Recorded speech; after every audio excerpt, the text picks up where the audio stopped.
ஒரு நெருப்பை பற்றி கற்பனை செய்து பாருங்கள்.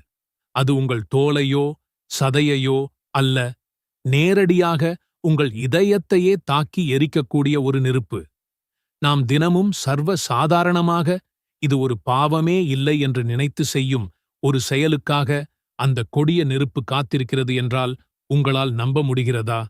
அடுத்தவர்களை பார்த்து ஏளனமாகச் சிரிப்பது, வாட்ஸ்அப்பில் ஒருவரை கிண்டல் செய்து ஒரு செய்தியை அனுப்புவது, அல்லது நண்பர்களுடன் அமர்ந்து ஒருவரை பற்றி இல்லாததையும் பொல்லாததையும் பேசுவது. நாம் இதையெல்லாம் சாதாரணமாக கடந்து செல்கிறோம். ஆனால் இந்தச் செயல்களின் விளைவு எவ்வளவு பயங்கரமானது என்பதை திருக்குரானின் 104வது அத்தியாயமான சூரத்துல் ஹுமஜா நம் இதயங்கள் நடுங்கும் அளவுக்கு ஒரு கடுமையான எச்சரிக்கையை விடுகிறது.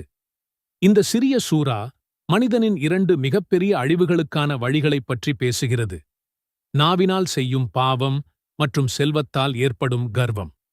இன்ஷா அல்லாஹ், இன்று நாம் இந்த சூராவின் ஆழமான அர்த்தங்களை ஆராய்ந்து நம்மையும் அறியாமல் நாம் செய்து கொண்டிருக்கும் இந்த கொடிய பாவங்களிலிருந்து எப்படி நம்மை பாதுகாத்துக் கொள்வது என்பதைப் பற்றி பார்ப்போம். முதலில் இந்த சூராவின் முதல் வசனத்தை பார்ப்போம். அல்லாஹ் கூறுகிறான். இங்கே அல்லாஹ் வைல் என்ற வார்த்தையை பயன்படுத்துகிறான்.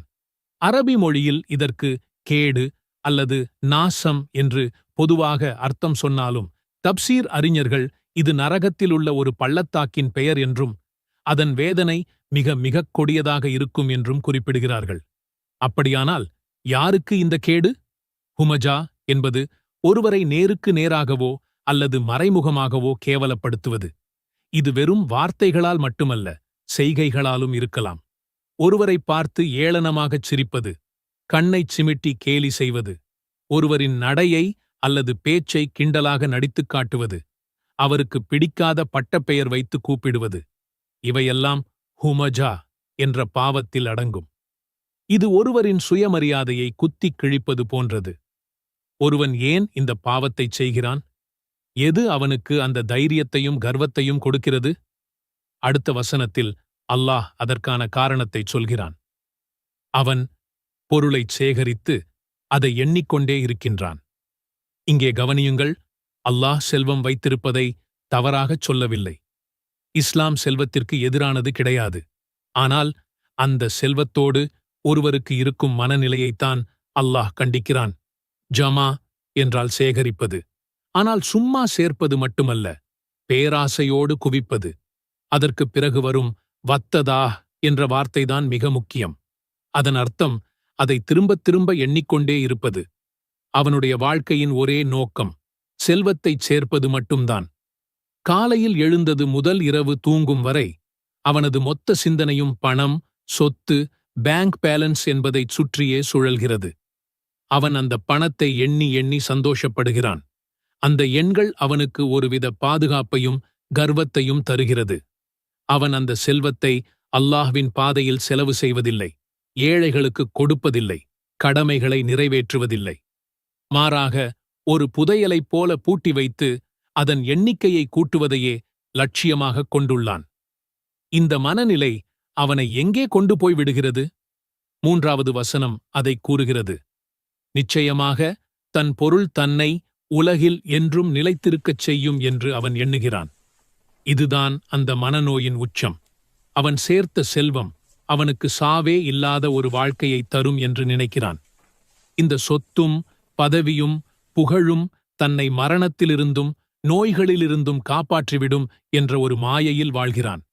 அவன் மரணத்தை மறக்கிறான், மறுமையை மறக்கிறான். அல்லாஹ்வின் முன்னால் ஒரு நாள் பதில் சொல்ல வேண்டும் என்பதையே மறக்கிறான்.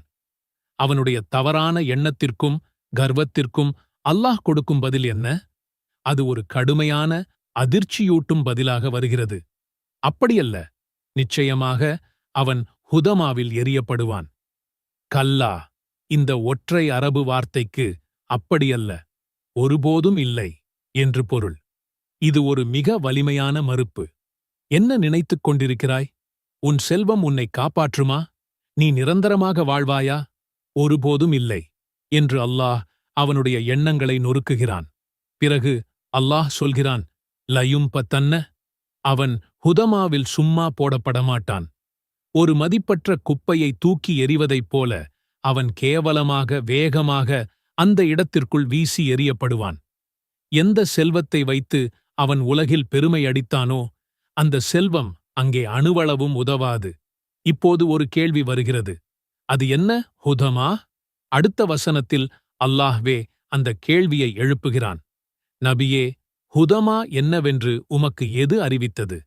குரானில் அல்லாஹ் இந்த பாணியை பயன்படுத்தும்போது அடுத்து வரப்போகும் விஷயம் மனித கற்பனைக்கு எட்டாத மிக பயங்கரமான ஒன்று என்பதை நாம் புரிந்து கொள்ள வேண்டும். உங்களுக்குத் தெரியுமா அது என்னவென்று என்று கேட்டு நம் கவனத்தை முழுமையாக ஈர்த்து அந்த பயங்கரத்தை விவரிக்கிறான். அது எரிந்து கொண்டிருக்கும் அல்லாஹ்வின் நெருப்பாகும். இது சாதாரண நெருப்பு இல்லை. இது நாருல்லாஹ், அல்லாஹ்வின் நெருப்பு. அந்த நெருப்பை அல்லாஹ் தன்னோடு சம்பந்தப்படுத்துகிறான் என்றால் அதன் உக்கிரத்தை நம்மால் கற்பனை கூட செய்ய முடியாது. மூக்கதா என்றால் அது அணைக்கப்படாமல் என்றென்றும் கொழுந்துவிட்டு எரிந்து கொண்டே இருக்கும் நெருப்பு. இந்த நெருப்புக்கு ஒரு விசேஷ குணம் என்ன? அடுத்த வசனம் சொல்கிறது, அது உடல்களில் பட்டதும் இதயங்களில் பாயும். சுப்ஹானல்லாஹ்! இதுதான் இந்த சூராவின் மிக பயங்கரமான எச்சரிக்கைகளில் ஒன்று.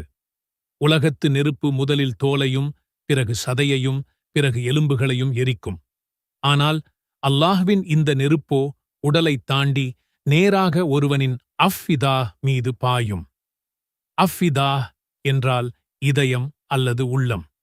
ஆனால் இது வெறும் உடல் உறுப்பை குறிக்கவில்லை.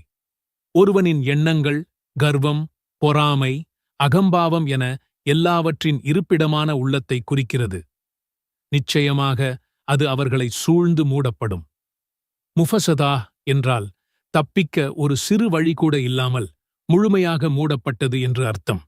அவர்கள் அந்த நரக நெருப்பால் சூழப்பட்டு அதன் கதவுகள் அனைத்தும் இறுக்கமாக மூடப்பட்டுவிடும்.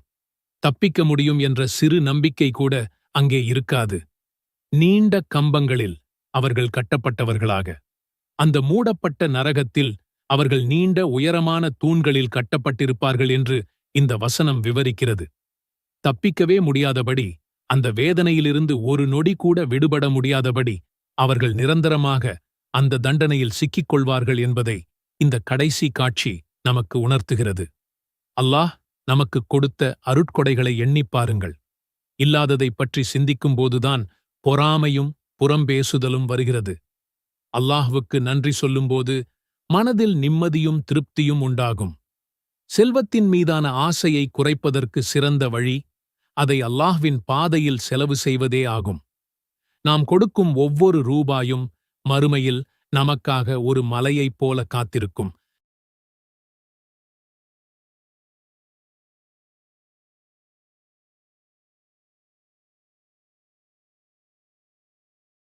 ربنا آتنا في الدنيا حسنة وفي الآخرة حسنة وقنا عذاب النار. துஆவின் பொருள், எங்களின் இறைவா, இம்மையிலும் நல்லதைத் தருவாயாக, மறுமையிலும் நல்லதைத் தருவாயாக, மேலும் நரக வேதனையிலிருந்து காப்பாற்றுவாயாக.